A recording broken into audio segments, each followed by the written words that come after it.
Shocking date भाग 20. मॅकलिनने सांगितल्याप्रमाणे मी सकाळी 11च्या दरम्यान क्रिमिनल वकील लॉसन हंटच्या ऑफिसमध्ये पोहोचलो.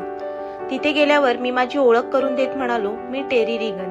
मला मिस्टर मॅकलिनने तुम्हाला भेटायला सांगितले आहे. तुम्ही मिसेस डेलेनीची केस घ्यायला तयार आहात असं ते म्हणाले. ओ येस, बसा मिस्टर रिगन. एका खुर्चीकडे बोटाने संकेत करून हंट म्हणाला.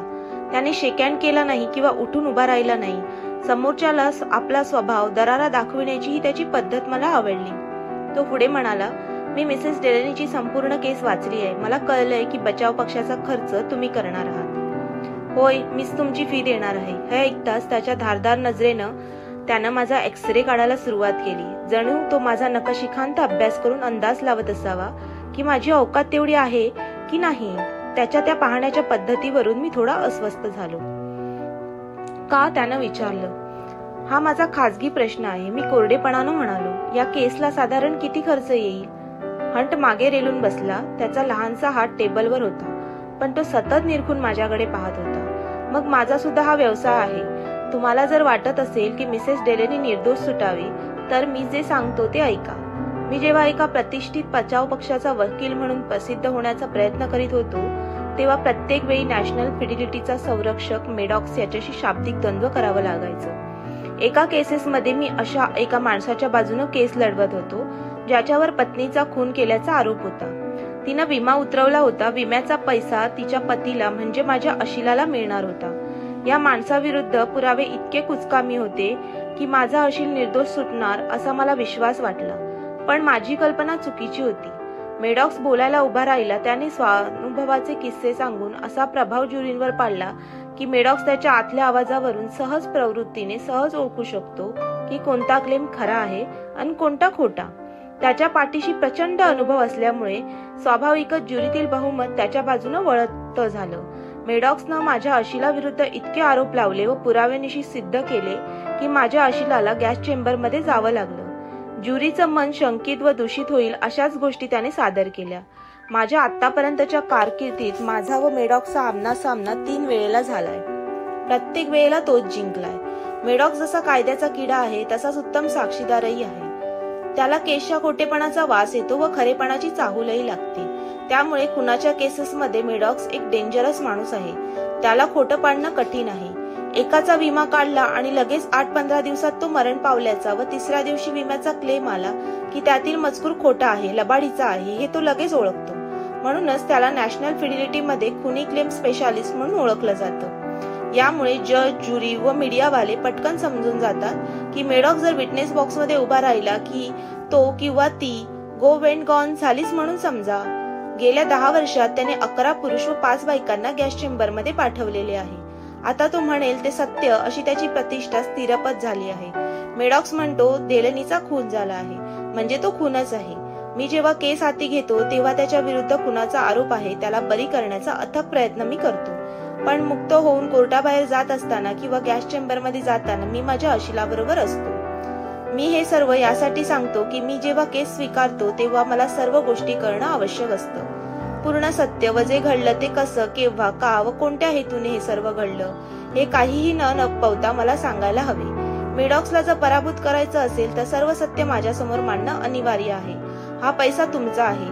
तुम्हाला तिला वाचवायचं आहे तर सर्व 100% जशीच्या तसे मला सांगणं आवश्यक आहे. जे सत्य तुम्ही सांगाल ते या खोलीच्या बाहेर जाणार नाही याची खात्री बाळगा.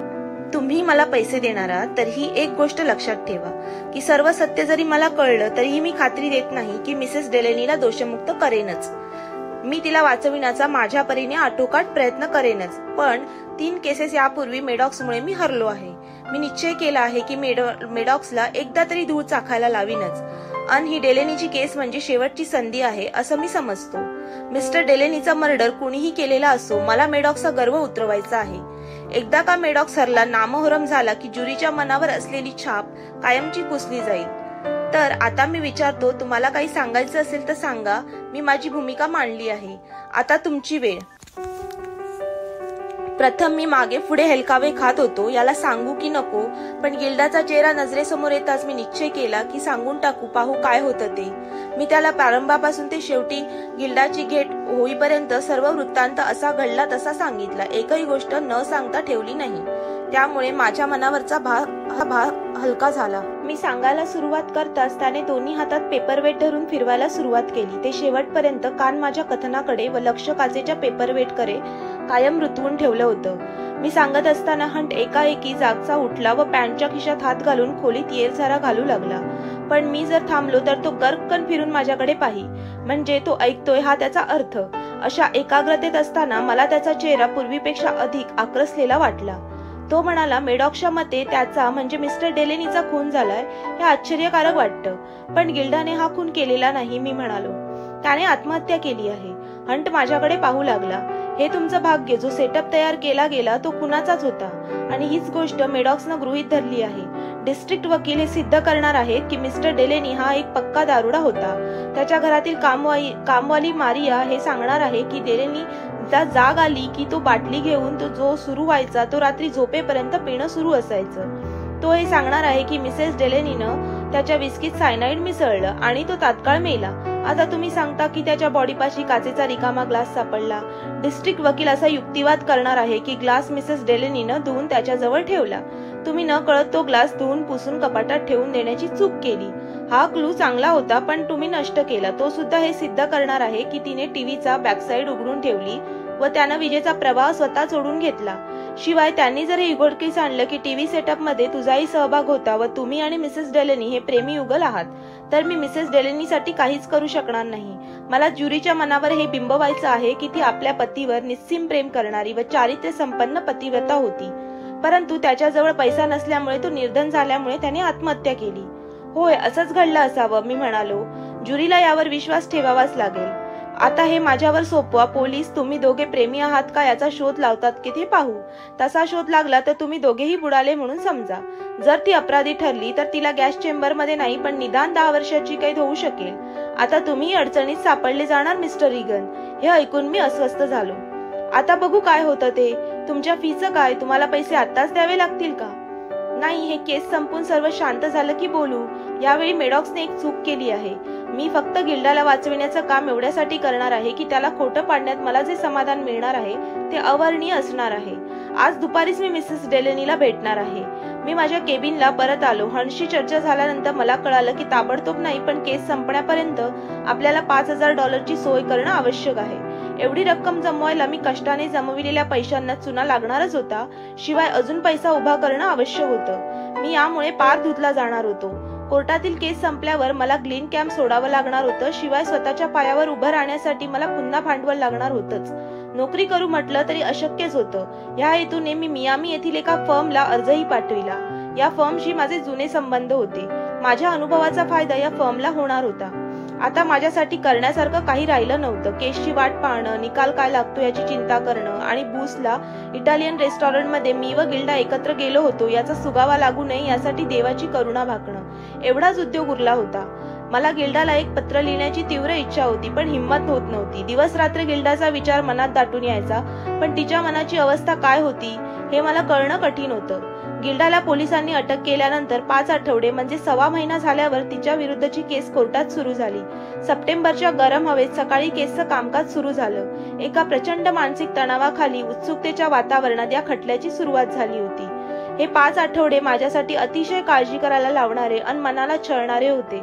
बरेच दिवस झाले पण पोलिसांकडून किंवा वर्तमानपत्रातून माझ्या व गिल्डाच्या इटालियन रेस्टॉरंटमध्ये जाण्यासंबंधी कुठलाही उल्लेख न झाल्यामुळे मला शांत वाटलं. मनावरचं दडपण बरंच कमी झालं. आरोपी सरकार पक्षाद्वारे मला प्रमुख साक्षीदार म्हणून कोर्टापासून दूर अशा एका खोलीमध्ये ठेवण्यात आलं होतं. केसचा प्रारंभिक भाग म्हणजे परिचयात्मक व केसच्या अंतर्गत मुख्य अशा विषयासंबंधी पूर्ण ओळख अशा स्वरूपाचं पायाभरणीचं काम सध्या सुरू झालं होतं. ज्या खोलीत मी होतो ती साक्षीदारांची खोली होती. माझ्या व्यतिरिक्त डेलेनीची मेसिन मोलकिरीन, मारिया, शेरीफ जेफरसन, डॉक्टर मेलॉड हे सुद्धा साक्षीदार म्हणून हजर होते. शिवाय ज्या फार्मसीतून गिल्डाने सायनाइड आणलं होतं त्याचा मालक एक लठ्ठसा माणूसही आमच्यात आणून बसवण्यात आला होता. मी त्याला कधीच पाहिलं नव्हतं. डॉक्टर मेलॉड धैर्य गमावल्यासारखा हतबल होऊन बसला होता.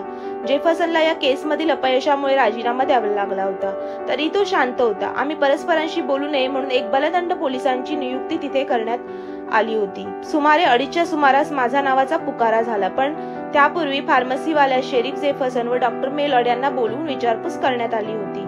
मी छातीवर क्रॉस केल्यासारखा हात फिरवला. मी गेल्या 6 आठवड्यांपासून गिल्डाला पाहिलंच नव्हतं, परंतु हंटने दिलेली सूचना माझ्या स्मरणात होती. मी वरांड्यातून जाताना अंगरक्षक म्हणून माझ्यासोबत चालत असलेल्या पोलीस अधिकाऱ्याला विचारलं, केस कोणत्या स्वरूपात व कशी सुरू आहे. तो मेडॉक्स अधिकारीच म्हणाला, चौथ्यांदा हंटच्या विरुद्ध कंपनीतर्फे ही केस लढतो आहे. याही वेळी त्याचा प्रभाव चांगला जबरदस्त आहे. याही वेळी न्यायाधीश व ज्युरी त्याचाच युक्तिवाद कान देऊन ऐकतात आहेत. गिल्डा मॅडमकडे कुणाचं लक्ष नाही असं सध्या तरी दिसतंय आणि हे वाईट लक्षण आहे. मी न्यायालयात प्रवेश केला व गिल्डाकडे लक्ष न देता साक्षीदाराच्या कठड्यात मुकाट्याने उभा राहिलो. शपथ घेतली व नजर वळवताना डोळ्यांच्या कोपऱ्यातून एकदा गिल्डाकडे पाहून घेतलं. ती मनावर खूप तणाव असल्यासारखी दिसली, पण अशा अवस्थेत सुद्धा ती सुंदर दिसत होती.